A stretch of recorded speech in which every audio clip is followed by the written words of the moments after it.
Mohon. Baik, Yang Mulia, terima kasih Pak Dr. Jody Nainggolan. Jogi Ya, Nainggolan. Itu masih nol. Pak Jogi yang saya hormati akan Mudah-mudahan sih cuma jawab. tombol powernya doang yang buat ngidupin. Apa benar saudara Kali besok pagi ya, Pak? saksi kelima Siap. terdakwa yang terkait dengan pembunuhan Eki dan Vina? Waalaikumsalam. Saya sebagai lawyer terhadap kelima terdakwa, bukan saksi, sebagai lawyer, yaitu antara lain saudara Eko, saudara Saka Tatal, saudara Jaya, saudara Supranda, dan Hadi Saputra. Di saat itu, pada tahun 2017. Termasuk Saka Tatal? Bukan. Saksi? Untuk Saka Tatal, saya pernah menghadiri persidangan. Artinya sebagai tamu. Iya. Pada waktu itu. Pengacaranya mungkin Ibu Dudut. Sejak kapan saudara menjadi pengacara kelima terpidana tersebut? 5 terpidana ya? Betul, 5 terpidana. Bisa disebutkan ulang namanya kelima terpidana? Baik. Tadi ada pertanyaan sejak kapan? Saya ditunjuk sebagai kuasa hukum untuk satu orang dulu, yaitu saudara Eko pada tanggal 23 kalau tidak salah, 23 September tahun 2016. Dan untuk 4 terpidana lainnya, yaitu Hadi Saputra, Jaya, Suprianto, dan satu lagi siapa tadi aku lupa sih. Hadi Saputra, Jaya, Suprianto, dan satu lagi ya, itu tanggal 13 Oktober. Artinya 1 bulan lebih setelah peristiwa itu terjadi. Nah, untuk saudara Saka Tatal, saya hanya pernah menyaksikan persidangan sekali. Baik. Sebelum saya menanyakan lebih lanjut, apa hasil keputusan terhadap 5 klien saudara? Untuk di tingkat pengadilan tingkat pertama, klien kami dihukum seumur hidup. Kemudian kami mengajukan banding, lalu dibuatkan juga. Namun kami, agar dicatat, tidak pernah menerima turunan putusan atau pemberitahuan putusan dari pengadilan negeri di Cirebon Kota. Itu menjadi pertanyaan buat kami, sehingga kami pada saat itu tidak mengetahui apa hasilnya dan ternyata sudah diputus. Kami hanya tidak punya waktu untuk mengajukan kasasi.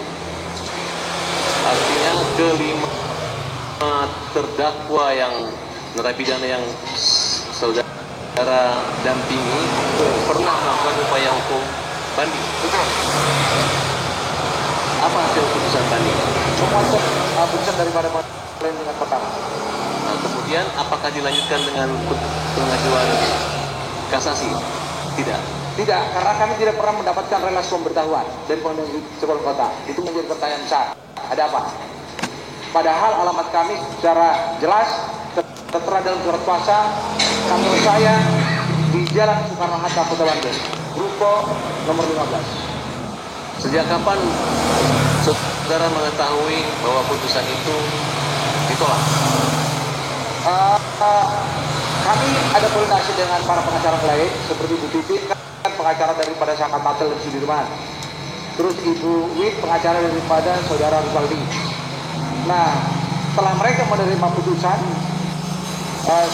berapa hari setelah itu mereka memberitahu apakah Pak Jogi tidak melakukan kasasi. Saya belum pernah menerima relasnya, sehingga waktu itu terlambat bukan.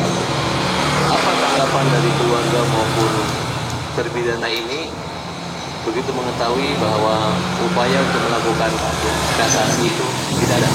Tentu mereka sangat kecewa, dan saya dapat informasi ini anehnya nih, supaya nanti ada pembenahan kembali di dalam institusi kehakiman. Supaya dengar nih sama rekan saya nih, kawan saya sejawat Pak Saribudi juga Mahkamah Agung, kebetulan teman kuliah saja. Agar kami lawyer-lawyer ini dihargai. Jangan diserahkan putusan ini kepada terpidana yang berada di dalam lapas. Mereka pun tidak punya akses untuk menyampaikan katakanlah hasil putusan itu kepada kami. Mereka sangat kecewa sekali. Karena kami sampaikan bahwa kami tidak pernah mendapat respon bersama dari pengadilan. saat itu terlewat. Kecewa yang sangat berat. Karena ini hukumannya kan bukan hukuman ecek-ecek. Ini hukuman. Baik, saya langsung ke inti pertanyaan kami yang membuat kekisruhan saat ini. Sejak kapan saudara mulai mendampingi pemeriksaan BAP kelima terpidana tersebut? Baik, kami mendampingi di Polda setelah para terpidana Polres Tasik Kota itu kalau tidak salah di bulan Oktober, di bulan Oktober untuk saudara Eko, termasuk juga untuk 4 terpidana lainnya. Jadi 5 orang. Apakah sebelumnya ada BAP yang dibuat oleh penyidik? Ada BAP, dan BAP itu saya baca juga sendiri penuh dengan sesuatu rekayasa, dan memang saya sudah sampaikan kepada sebuah acara yang dipandu oleh TV One. Saya katakan ada rekayasa hukum yang dilakukan oleh penyidik Polres Cirebon Kota. Contohnya rekayasa apa itu kira-kira? Sebenarnya sederhana untuk melihat persoalan ini. Rekayasanya bahwa keterangan daripada klien kami mengatakan ketika mereka ditangkap tidak diberikan akses kepada lawyer terdahulu lebih dulu ini dan untuk mendampingi mereka pada saat pemeriksaan. Itu salah satu. Padahal kalau kita bicara dalam konteks hukum acaranya, hak daripada tersangka itu bisa diterangkan secara inklusif dalam pasal 56. Apa upaya yang saudara lakukan ketika mengetahui bahwa sejak awal beliau tidak didampingi pengacara? Nah, setelah saya mendapatkan limpahan terhadap kelima terpidana ini di tulisan Resort Cirebon di Polda Jabar, kami dampingi, kami melihat fisik daripada kelima ini masih dalam penuh bekas luka dan masih ada perlu pengobatan. Upaya yang saya lakukan adalah membuat surat secara tertulis ke Polda Jabar agar kelima terpidana ini dilakukan perawatan kesehatan. Yang kedua, juga akan sampaikan ke Polda Jabar agar dilakukan gelar perkara. Agar Polda Jabar tidak serta-merta menerima begitu saja hasil proses penyidikan yang carut marut dilakukan kepolisian untuk Cirebon Kota, agar nanti Polda Jabar melihat secara komprehensif persoalan ini. Tetapi apa yang terjadi? Surat saya secara tertulis hanya dijawab oleh Irwasda, bukan Ditkrimum, bahwa berkas perkara sudah dilimpahkan kejaksaan, menunggu P21. Itu saja. Buat perkara apa itu? Buat perkara kelima terpidana klien saya. Tapi saudara ketahui bahwa saudara Karena perkara fatal waktu itu sudah disidangkan di awal-awal karena dia kan masih umur. Saya juga menyaksikan pada waktu itu persidangan, secara spontan aku lihat ada rekan saya di dalam, seorang jaksa namanya Indra Pribadi dari Jaksa Kejaksaan Tinggi. Aku ini kalau tidak salah ruangnya juga ada. Mungkin ini pengalian ini kan ada perubahan bentuk nih. Ruangannya sebelah sana ada pintu kaca kemudian ada Indra di dalam. Aku masuk ke dalam. Terus aku lihat ada persidangan anak bawah umur dan suasana kebijakannya tidak bagus. Itu ada profesional daripada hakim waktu itu yang berpakaian preman, membentang-bentang lah kira-kira begitu suasana persidangan itu. Makanya saya katakan suasana kebijakan tidak bagus. pengacara sebelum Pak Jogi itu siapa? Ibu Tiri sama awal-awal Sasudin untuk kelima terpidana penjara. Waktu itu ada proses penyerahan pendampingan pengacara atau pemberitahuan? Keluarganya yang mencabut lalu menunjuk saya. Apa yang melatar belakangnya Bapak mau mendampingi mereka ini? Begini, kebetulan ada di antara mereka memiliki juga karakter tentara.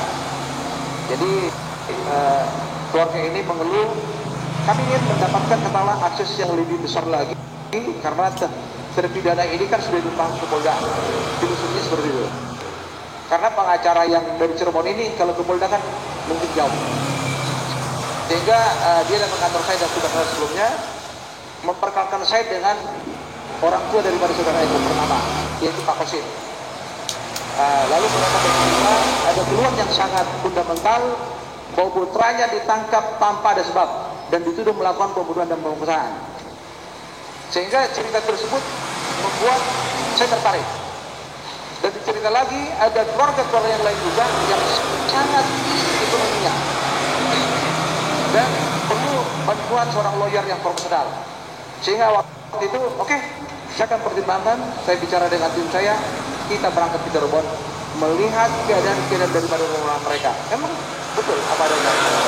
Kita bayangkan keluarga mereka, keluarga rumah. Jadi, ya, kalau dikatakan Prario, ya sudah. Saya okekan pada saat itu. Sehingga saya menerima, walaupun bertahap, puasa yang pertama, saudara Eko, tanggal 23 atau 27 September, lalu 2 minggu kemudian dari 4 keluarga ini menyerahkan juga kepada saya. Tetapi tentunya ada secara administrasi kepada Ibu Titin Pasar Sulit mereka cabut. Kira-kira gitu. Setelah saudara berkomunikasi, kemudian itu lawyer, langkah-langkah apa aja yang awal yang saudara lakukan? Apakah ada upaya?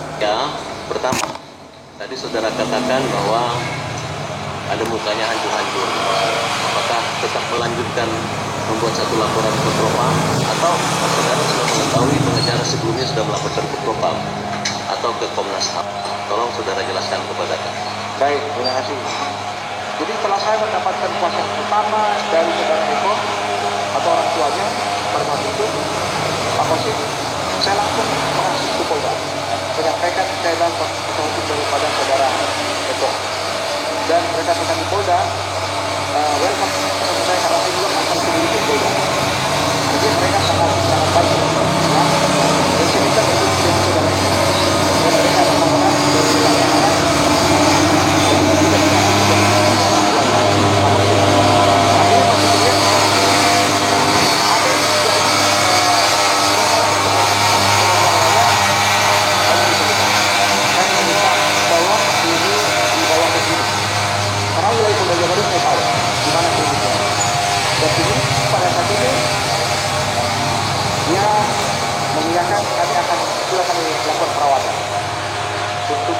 dan selanjutnya juga demikian terhadap yang empat, ya kami datang ke Polda Jabar dan juga kami diterima dengan baik dan kami juga dipertemukan dengan empat, tapi kami baik. Ya, saya harus melihat secara fisik apa yang menjadi keluhan daripada orang tuanya.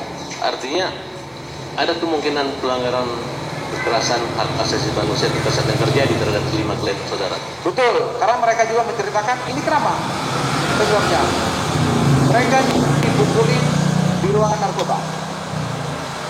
Sejak mereka dibawa dari satu lokasi penangkapan ke Polresta Cirebon Kota di ruangan narkoba, dipukul secara klasik. Oke, kembali. Dan saya lanjutkan lagi karena tadi ada pertanyaan, apakah ini sudah pernah dilaporkan ke Propam maupun ke lembaga-lembaga negara lainnya? Nah, berdasarkan hasil koordinasi saya dengan Ibu Titin yang juga memegang untuk terpidana Saka Tatal dan juga Sudirman, ternyata sebelum kami mendapat kelimpahan kuasa sudah dilakukan upaya itu melaporkan ke Propam juga mengirimkan ke Komnas HAM maupun ke lembaga negara lain. Jadi upaya selanjutnya saya dilakukan kecuali saya hanya meminta kepada Polda Jabar agar mereka dirawat karena khawatir apabila tidak rawat terhadap kesehatan dulunya dan juga minta gelar perkara. Itu yang saya lakukan dan mendampingi mereka pada saat di BAP dan mereka semua mencabut apa itu BAP yang disebut di kepolisian Cirebon Kota.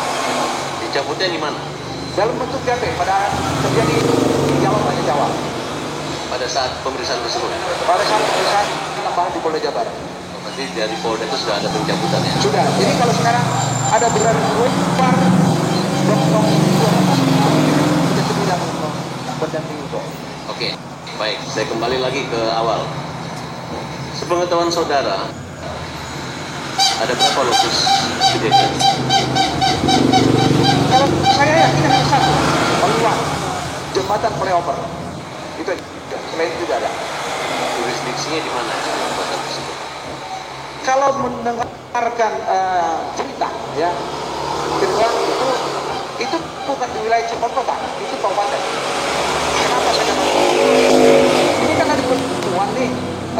korban-korban tergeletak di tengah jalan.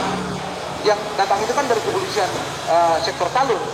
Kalau kita lihat daripada hierarki daripada kepolisian itu kan hidupnya ke Cirebon Kabupaten, bukan Cirebon Kota. Sedangkan klien kami di malam kejadian itu berada di depan rumahnya Ibu Nining, sedang duduk-duduk, dan apapun yang mereka lakukan itu, terlepas itu bukan suatu kejahatan yang sifatnya membahayakan negara atau masyarakat, itu wajar-wajar aja menurut saya. Lalu karena ditegur oleh Ibu Nining, mungkin suasana sudah malam, maka berpindahlah ke rumahnya Pak RT, di mana di antara dari anak muda ini yang sampaikan di acara dua sisi, ya, yang dipandu oleh Bu Yaki, berpindah mereka ada namanya Kapi, dan itu tidak terbatalkan. Siapa Kapi? Kapi itu putra daripada Pak RT, Pak Patren. Apakah Kapi termasuk orang yang ditangkap pada saat itu? Kalau yang ditangkap saya kurang tahu apakah dia ditangkap, tapi yang jelas Kapi ini sampai detik ini tidak pernah terproses sama dengan klien saya yang terlibat terpidana terdahulu. Aneh, Bin Salabi. Ya, ada apa? Ini kan menjadi pertanyaan besar, dan itu juga sudah kami pertanyakan di ruang persidangan, termasuk di Paldi yang notabene tidak mengaku kami, tetapi disatukan dalam satu perkara 340. Saya sebagai dosen hukum pidana, ketawa juga saya melihat dakwaan seperti itu. Ngeri kan ya? Saya juga sebagai saksi ahli di dalam persidangan, ya ngeri banget ini. Permainannya kasar, kira-kira begitulah. Oke, baik. Saudara saksi, di dalam keterangan di BAP Pasren itu dia menyebutkan lawyer pengacara, saya nggak tahu disebutkan siapa. Ya. Apakah ada upaya untuk meminta mereka untuk meringankan, sehingga itu membuat pengaruh yang besar terhadap kasus ini, seolah-olah ada yang rekayasa yang dilakukan oleh lawyer? Begini, Bisa dijelaskan? sebelum saya ditunjuk sebagai kuasa hukum pidana, keluarga ini sudah, keluarga yang lebih kami maupun yang lain sudah pernah datang ke kediamannya Pak Pasren, dan mungkin sudah kita bisa lihat kok di podcast ataupun di siaran TV One ataupun di TV, bahwa Ibu Amel itu kan datang bersama-sama keluarga yang lain. Artinya Pak Pasren ini seolah-olah kan pasangan, silakan aja hubungi dengan pihak polisian. Nah, setelah saya sebagai lawyer, saya juga didampingi oleh keluarga menemui Pak Pasren dan diterima, tapi tidak bersilakan duduk. Jawabannya sama, silakan aja hubungi kepolisian, saya nggak gitu. Jadi gerak tubuhnya sama yang dipraktekkan dia ketika keluarga terdahulu datang, dan juga ketika saya datang mendampingi. Apa yang saudara inginkan dari pernyataan Pasren yang tiba-tiba dimanipulasi lah kira-kira? Sebenarnya sederhana aja, kenapa you punya anak bisa selamat, yang lain tidak? Tinggal ngomong aja jujur, kan? Mereka adalah anak-anak orang lain yang tidak melakukan satu kejahatan yang tidak wajib, sederhananya. Tapi kenapa? Sampai apakah ada sesuatu, saya kurang tahu. Dan itu mungkin nanti penyelidikan berikutnya kan sudah dilakukan oleh Mabes Polri. Saya berharap ya Mabes Polri itu secara objektif melihat persoalan ini supaya clear. Dan berulang kali saya katakan di dalam live di TV, agar Rudiana juga dosen ini lakukan yang dosen ini di balik organisasi kepolisian. Kasihan. Saya juga sebagai perwira kepolisian sayang sama organisasi saya. Tapi ketika ada yang berbohong, selalu berbohong, ada orang nih yang sedang menjalani hukuman seumur hidup, ya kasihan juga masa depannya mereka.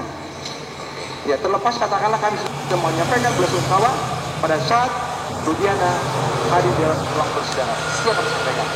Itu hal yang tepat jadi baginya. Setahu saudara saksi, kasus ini pertama olah TKP-nya tindak pidana apa? Apakah kecelakaan lalu lintas atau pembunuhan berencana? Kalau mendengarkan satu berita yang kami dapat dari keluarga terpidana, itu pure, saya ulang lagi, itu pure atau murni adalah langkah-langkah tunggal, dan itu juga disampaikan oleh saksi dari kepolisian yang melakukan olah TKP terhadap lantas di jembatan flyover. Jadi ketika sekarang berkesempatan menjadi pembunuhan dan pemerkosaan, ya kita juga menjadi lihat nalarnya. Ini siapa yang menciptakan ini? Sekarang ada sperma, kita juga tanya dalam persidangan. Ini milik siapa nih? Ya, toh juga teknologi negara ini kan ucap kok ya.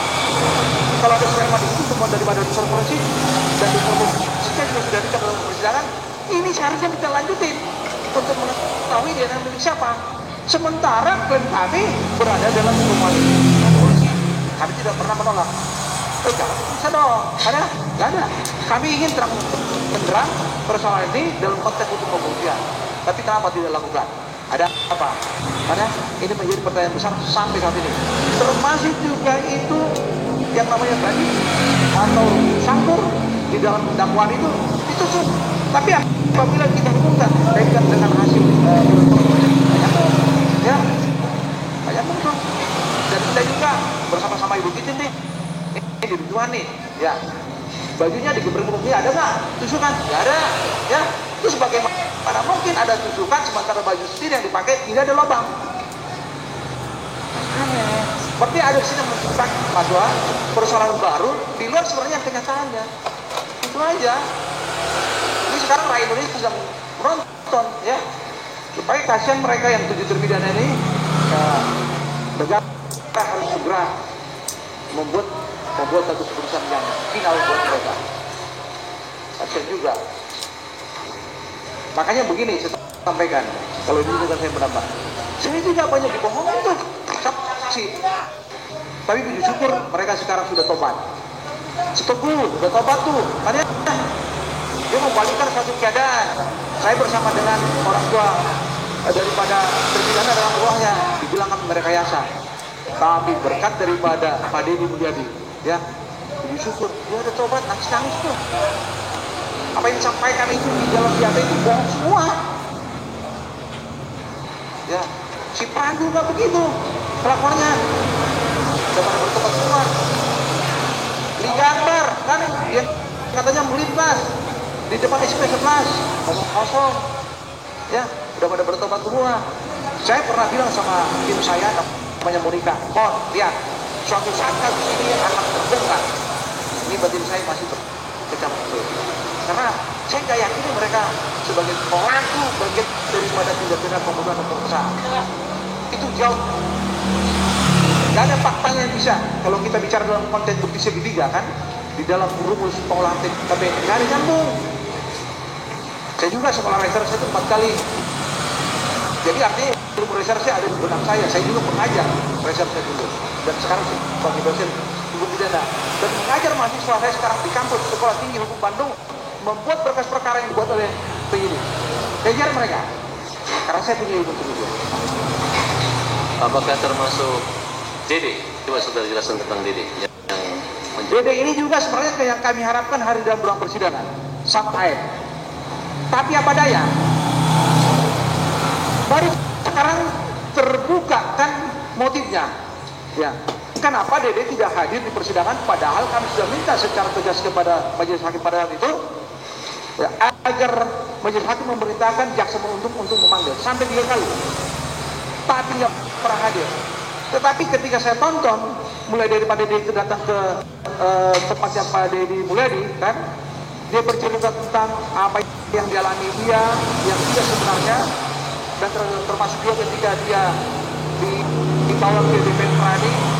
Itu ada dialog antara Profesor Dr.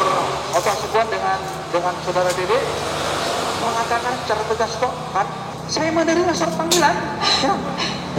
Lalu dikonfirmasi kepada Rudiana, apa jawaban mereka? Gak usah hadir, ya. Begitu kentak-kentaknya seorang anggota polisi memerintahkan orang lain, ya, supaya tidak hadir. Kan bagian dari pencepat pengikat terhadap pengadilan itu dia hanya di ruang ini doang, dan itu selalu saya ajarkan di kampus. Oke. Pada saat rekonstruksi perkara apakah saudara ikut dalam? Saya ikut. Saya begini, polisi saya itu dengan cerita saya, berdua sama saya karena mereka juga teman saya di sana, dan kemudian selama itu dan saya juga pernah semangat mereka sampaikan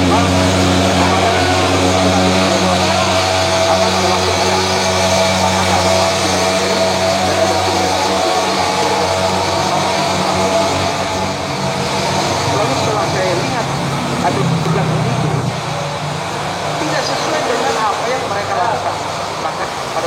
saya tanyakan kepada kelima terlibat yang saya. Nggak tahu nggak? Ini loh, nggak tahu. Kami hanya mau melaksanakan adegan yang duduk-duduk di rumahnya ini dan termasuk juga di rumah Pak Pasren. Tapi apa yang terjadi? Ketika yang depannya Ibu Nining oke, ya, di shot, ya, masuk ke lokasi yang kedua depannya rumah Pak Pasren protes bahwa mereka tidak pernah tidur situ, ngomong kosong. Sekarang tinggal gini aja, ya. Zaman sekarang kan nggak susah lah. Saya juga pernah mengejar orang sampai ke Malaysia sana. Kayak melihat gelang daripada HP-nya. Kenapa tidak lakukan dalam konteks membuktikan terus mereka melakukan? Ini kan bagi usaha kan? Ya, kita bukan orang bodoh kok. Sekarang itu dalam rangka membuktikan satu kejahatan pidana.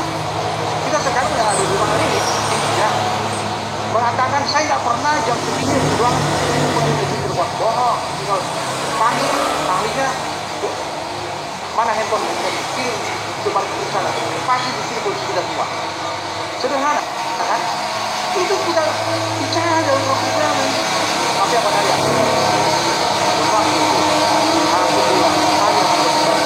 Kalau tidak terbukti, kami akan bebaskan.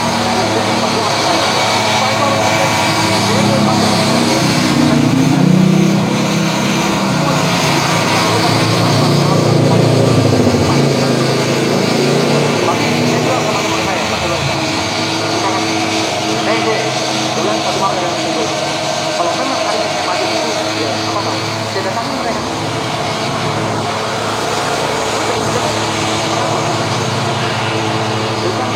Kalau mereka coba terus sampai minggu Tuhan ya aku ngomong. Sampai bagian kamar sini juga ngomong, Pak kalau bisa ikut dulu. Sempat kita sampai di situ ya, yuk pun ruangannya panggung. Apa ruangan apa tuh? Ada bantuan siput ya, pos bangku. Sampai di situ kita. Karena apa? Supaya steril dulu, mereka pulang dulu. Sampai mobil saja nggak boleh parkir di luar. Sampai begitu katakanlah gawatnya persidangan bisa keluar biasa. Ada apa sebenarnya? Sekarang kan terbongkar semua. Itu karena berkat daripada Tuhan. Luar biasa. Saudara saksi, persidangan waktu itu dilakukan secara terbuka atau tertutup? Pada saat dibuka itu terbuka, saya telah mengakui dan memang ada waktu itu tertutup mungkin pada saat pemeriksaan yang sifatnya sensitif kaitannya dengan mungkin ada kaitannya sperma kan yang di dalam tubuh daripada tidak ada nggak? Tapi terbuka, jadi saya tidak boleh mengatakan. Saudara saksi tadi menguraikan tentang scientific crime investigation ya. Waktu kapan persoalan CCTV maupun persoalan HP itu diperdebatkan? Itu dalam persidangan. Kita akan tanya rekan-rekan dari pemerintah Cirebon mengatakan kami tidak punya ahli. Itu kan sangat naik. Ini lembaga kepolisian ini lembaga yang canggih loh kan. Kayak ini setelah reserse di sana itu canggih semua tuh katanya tuh dari Jerman tuh. Laboratoriumnya kan bagus kan. Jadi kalau ada katakanlah sersan polisi di sana yang membohongi negara ini dalam arti cek itu perlu dipertanyakan tuh kualitasnya tuh. Artinya perencanaan yang di dalam dakwaan tentang 17 Juni 17 Agustus itu menggunakan SMS atau WA atau? Aduh, saya kurang ingat terhadap yang di ya. Tapi saya lebih fokus kepada persoalan kita katakanlah itu di luar. Oke, kita lanjutkan LP setelah penangkapan. Menurut saudara, sebagai lawyer setelah melihat berkas bahwa ada 2 LP, ya. apa yang saudara lakukan? Jadi begini.